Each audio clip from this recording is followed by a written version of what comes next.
Mittens was a cat of discerning tastes. His tastes were, in fact, so discerning that he had deemed his human, a woman named Barbara, entirely inept. The evidence was overwhelming. For instance, Barbara served him food in a bowl on the floor, like some sort of common peasant. And while the salmon pâté was an acceptable starter, it was never followed by the rich, savory second course he truly deserved. Mittens concluded that Barbara was a well-intentioned but fundamentally flawed being. His grand plan was to train her, and he decided to start with food theft. The kitchen counter was his training ground, and the target was a bag of beef jerky left tantalizingly within Paw's reach. Mittens, a master of deception, adopted his "I am but a fluffy, innocent decoration" pose. He lay on the floor, eyes squeezed shut, and made a few, slow, dramatic stretches.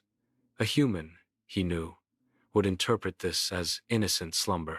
He waited, motionless, until Barbara had settled down in the living room. He began to move, very, very slowly, a fraction of an inch at a time, his body low to the ground, like a furry submarine in a sea of linoleum. He scooted across the floor, all 6 pounds of him, with the grace of a ninja and the subtle determination of a glacier. Every time Barbara shifted on the sofa, he'd freeze mid-scoot, eyes once again squeezed shut. This was exhausting, but worth it. Finally, he reached the counter. He sprang upwards in a single, fluid motion, a perfect arc of feline agility. But then, as he landed on the countertop with a triumphant thump, a new challenge presented itself. The bag of jerky was a fortress of plastic, crinkly and unyielding. Mittens attacked it with everything he had: teeth, claws, and a fury fueled by injustice. He ripped and tore and gnawed, creating a cacophony of crinkles that could not be ignored. Barbara, hearing the commotion, came into the kitchen. She found Mittens in the center of a blizzard of shredded plastic, surrounded by a mountain of beef jerky pieces. He was so bloated he could barely move, his belly stretched taut with stolen loot.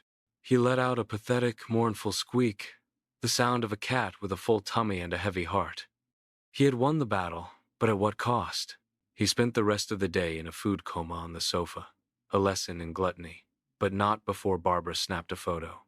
The next day, a new, more secured treat cabinet was installed. Mittens considered this a personal failing on his part, but at least now, the game was a little more challenging. He had to admit, a good rivalry was almost as satisfying as a good nap. Almost.